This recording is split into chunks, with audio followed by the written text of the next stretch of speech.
வணக்கம். இந்த நாளிலே அகாஸ்வேர் ராஜா எஸ்தர் தம்பதிகளை குறித்து பார்க்க போகிறோம். அகாஸ்வேர் மைட்டி, பேராற்றல் அல்லது வல்லமை என்ற அர்த்தம். Persian king. அவருடைய தகப்பனார் கிங் டாரியஸ். 127 ப்ராவின்சஸ், 127 தேசத்திற்கு அவர் ராஜா. எஸ்தர், பெர்ஷிய வேர்ட், அர்த்தம் ஸ்டார், நட்சத்திரம்.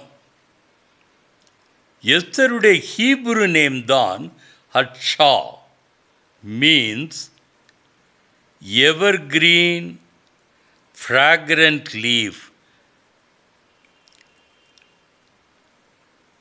எப்பொழுதும் ஒரு வாசனை கொடுக்கக்கூடிய ஒரு செடி அல்லது இலை, அதுதான் அர்த்தம். அல்லது virginity, innocence and love, இது அந்த பண்புகளை குறிக்கிறது. ரெண்டுமே அருமையான வார்த்தை. ஹீப்ரு மீனிங் ஆனாலும் பெர்ஷிய மீனிங் ஆனாலும் எஸ்தர், ஹட்ஷா சரியான பதம். மொர்தெகாய் 120 வயதுள்ளவர்.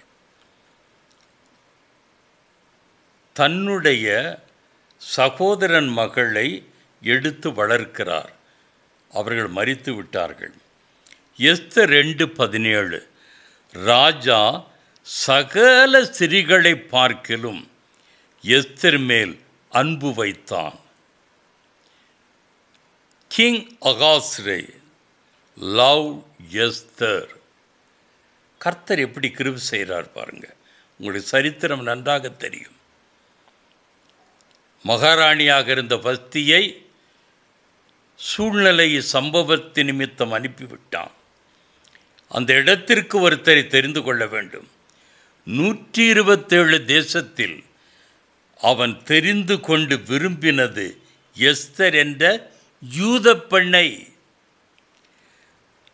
சகல கன்னிகைகளை பார்க்கிலும் அவளுக்கு அவன் சமூகத்தில் அதிக தயையும் பட்சமும் கிடைத்தது.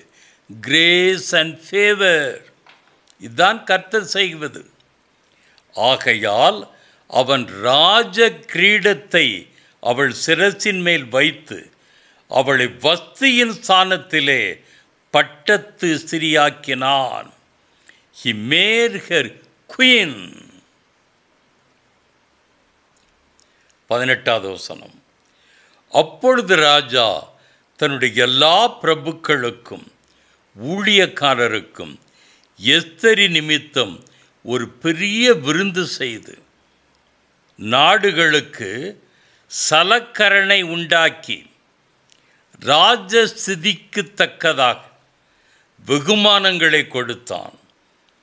அகாஸ்வேராஜ் தன் பிரபுக்களுக்கு பிரதானமானவனாக ஆமான் என்னும் ஆகாகியனை வைத்திருந்தான். அவன் அமலேக்கியன். யூதர்களை அவர்களுக்கு பிடிக்காது. தன்னை மதிக்காத மொர்தெகாய், அவனது ஜனம் யூதர்கள் 127 தேசத்தில் இருப்பவர்களை அழிக்க திட்டம் போட்டான். அதை மாற்ற மொர்தெகாய் எஸ்தரை பயன்படுத்தினான். மொர்தெகாய் எஸ்தருக்கு சொன்னது, எஸ்தர் 4:16, நீ இந்த காலத்திலே மௌனமாயிருந்தால் யூதருக்கு சகாயமும் ரட்சிப்பும் வேறொரு இடத்திலிருந்து எழும்பும். அப்பொழுது நீயும் உன் தகப்பன் வீட்டாரும் அழிவீர்கள். நீ இப்படிப்பட்ட காலத்துக்கு உதவியாக இருக்கும்படி உனக்கு ராஜமேன்மை கிடைத்திருக்கலாமே, யாருக்கு தெரியும் என்று சொல்லச் சொன்னான்.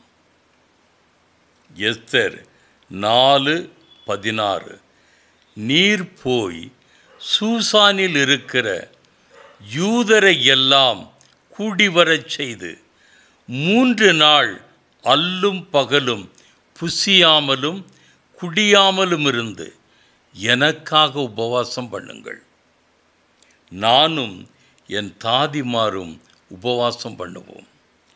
இவ்விதமாக சட்டத்தை மீறி ராஜாவினிடத்தில் பிரவேசிப்பேன். அடுத்த வார்த்தையை பாருங்க. 127 தேசத்திற்கு மகாராணியான எஸ்தர் சொல்லுகிறாள், நான் செத்தாலும் சாகிறேன் என்று. என் யூத ஜனங்களுக்காக நான் செத்தாலும் சாகிறேன். இதுதாங்க கமிட்மெண்ட். சும்மா பேசுவதில் அர்த்தம் கிடையாது. நமக்கு கிடைத்த படிப்பு, பதவி, பணம், அந்தஸ்து நாம் மட்டும் வாழ்வதற்காக அல்ல, நம்முடைய வசதிக்காக மாத்திரமல்ல, கர்த்தருடைய ராஜ்யத்திற்கு அதை பயன்படுத்த வேண்டும். மற்ற மக்களுக்கு பயனுள்ளதாக மாற்ற வேண்டும். எஸ்தர் 5:2 ராஜா ராஜஸ்திரியாகிய எஸ்தர் முற்றத்தில் நிற்கிறதை கண்டபோது அவளுக்கு அவன் கண்களில் தயை கிடைத்ததினால் she found favor in his sight. பாருங்க, கர்த்தர் எங்கெல்லாம் கிருபை செய்றார்னு. அந்த நேரம் அவன் கோபப்பட்டா சிறைச்சேதம் எஸ்தருக்கு. ஏன்னா ராஜா கூப்பிடாமல் யாரும் போகக்கூடாது. ராஜா கூப்பிடாமல் இவ போயிருக்கான். கர்த்தர் கிருபை செய்கிறார். ராஜா தன் கையில் இருக்கிற பொற்செங்கோலை எஸ்தரிடத்திற்கு நீட்டினான். அப்பொழுது எஸ்தர் கிட்ட வந்து செங்கோலின் நுனியை தொட்டாள். என்ன புரோட்டோக்கால்லாம் வச்சுருக்கான் பாருங்க. 3வது வசனம். ராஜா அவளை நோக்கி, எஸ்தர் ராஜாத்திய, இப்போ நல்லா கவனிங்க நீங்கள், எஸ்தர் ராஜாத்திய, உனக்கு என்ன செய்ய வேண்டும்? நீ கேட்கிற மன்றாட்டு என்ன? இவ்வளோதானங்க கேட்கணும். யாருனாலும் அதுக்கப்புறம் அவங்க பதில் சொல்லுவாங்க. ஆனால் இவன் பாருங்க, in addition to that, நீ ராஜ்யத்தில் பாதி மட்டும் கேட்டாலும் உனக்கு கொடுப்பேன் என்றான்.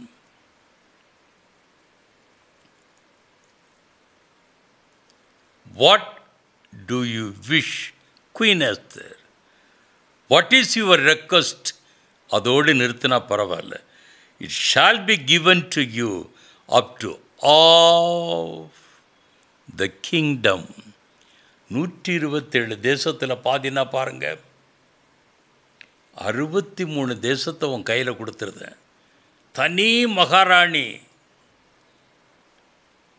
மொர்தெகாய் உனக்கு நெக்ஸ்ட் குயின். யாருங்க வேண்டாம்பா? இவ அதை மைண்ட் பண்ணவே இல்லையே. கர்த்தர் எப்படி கிருபை செய்கிறார் பாருங்க. அவளோ அவனை விருந்துக்கு அழைத்தாள். 2 முறை விருந்து கொடுத்தாள். 3ஆம் முறை அகாஸ்வேர் எஸ்தரிடத்தில் சொன்னது, நீ ராஜ்யத்தில் பாதி மட்டும் கேட்டாலும் கிடைக்கும். அது ஏதோ எமோஷனல் டைலாக் இல்லை. 3 முறை சொல்கிறான். எஸ்தர் 7:3. அப்பொழுது ராஜாத்தியாகிய எஸ்தர் பிரதியுத்தரமாக, ராஜாவே, உம்முடைய கண்களில் எனக்கு கிருபை கிடைத்தது. ராஜாவுக்கு சித்தமாயிருந்தால் என் வேண்டுதலுக்கு என் ஜீவனும் என் மன்றாட்டுக்கு என் ஜனங்களும் எனக்கு கட்டளையிடப்படுவதாக. கொஞ்சம் யோசித்து பாருங்க. இதே கேள்வியை நம்மகிட்ட கேட்டிருந்தா என்ன செய்வோம்? ஜனங்களுக்காகவா மன்றாடி இருப்போம்? 63 தேசம் இல்லை ஆண்டவரே, ராஜாவே, ஒரு 10 கொடுத்தா போதும்னு வாங்கிட்டு போயிருப்போம். என் மன்றாட்டுக்கு என் ஜனங்கள் எனக்கு கட்டளையிடப்படுவதாக. எஸ்தர் 8:6. என் ஜனத்தின் மேல் வரும் பொல்லாப்பை நான் எப்படி பார்க்கக்கூடும்? என் குலத்துக்கு வரும் அழிவை நான் எப்படி சகிக்கக்கூடும் என்றாள். அகாஸ்வேர் ராஜா எஸ்தர் மன்றாட்டை நிறைவேற்றினான். 7 இடத்தில் தயை என்ற வார்த்தை, கிருபை ஒரு இடத்தில் வரும். யோசிச்சு பாருங்க. ஃபேவர் அண்ட் கிரேஸ், இது கர்த்தருடைய வார்த்தைங்க. கர்த்தர் செய்கிற காரியம்.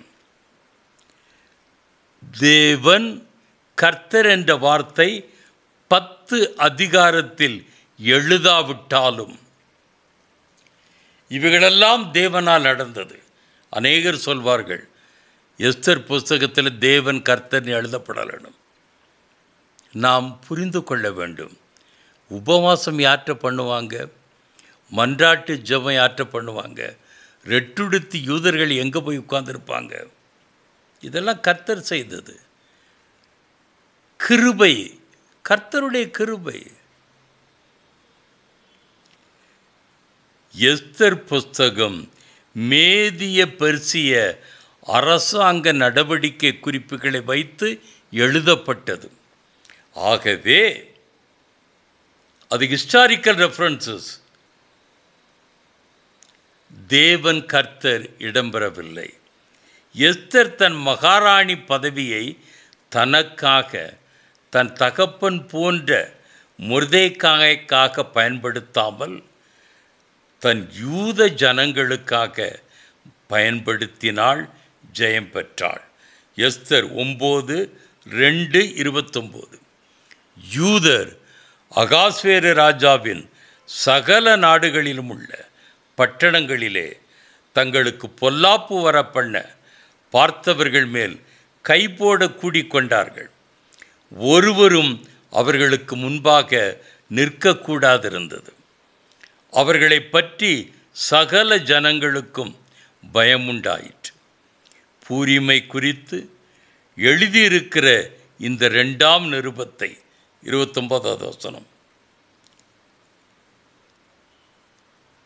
அபியேலின் குமாரத்தியாகிய எஸ்தர் என்னும் ராஜாத்தியும் யூதனாகிய மொர்தெகாய் என்னும் மகா உறுதியாய் எழுதினார்கள்.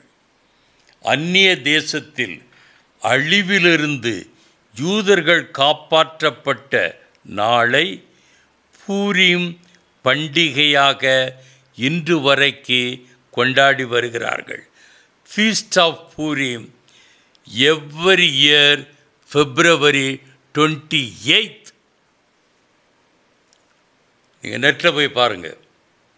உலகம் முழுதும் இருக்கிற யூதர்கள், இஸ்ரவேலில் இருக்கிறவர்கள் February மாதம் 28ஆம் தேதி இன்று வரைக்கு அந்த பூரியும் பண்டிகையை கொண்டாடி கொண்டிருக்கிறார்கள். அகாஸ்வேரு அந்நிய அரசனானாலும் தன் மனைவி எஸ்தரோடு இணக்கமாக இருந்தான். இருவருக்கும் புரிந்து கொள்ளுதல் இருந்தது. பெர்சிய அரசன், யூத பெண் மகாராணி, தேவன் கிருபையையும் தயவையும் காண்பித்தார். தேவனிடத்தில் ஒப்புக்கொடுத்து ஒத்துழைப்பு கொடுத்து தேவ திட்டத்தை நிறைவேற்றினாள். அவளும் அரசியாக ஆசீர்வாதமாக வாழ்ந்தாள். யோசிச்சு பாருங்க, நீங்க கடைசி வரைக்கு மகாராணியாக, அரசியாக வாழ்ந்தாள். அதோடு தன் ஜனங்களுக்காகவும் அவள் வாழ்ந்தாள் என்று பார்க்கிறோம். நமது வாழ்க்கை அப்படி இருக்க வேண்டுங்க.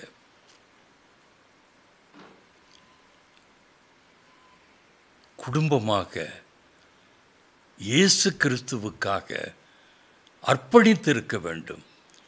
அந்நிய அரசனே எஸ்தருக்கு இணக்கமாக இருந்தான் என்று பார்க்கிறோம். அதெல்லாம் கர்த்தர் செய்கிற காரியம். ஆக யாராக இருந்தாலும் நம் ஆண்டவரோடு கூட நம்முடைய குடும்பத்தை இணைத்திருக்கிற பொழுது அவர் நம்மை பயன்படுத்துவார். இன்னொரு தம்பதிகளோடு கூட அடுத்த புதன்கிழமை உங்களை சந்திக்கிறோம். ஆமேன். அல்லேலூயா.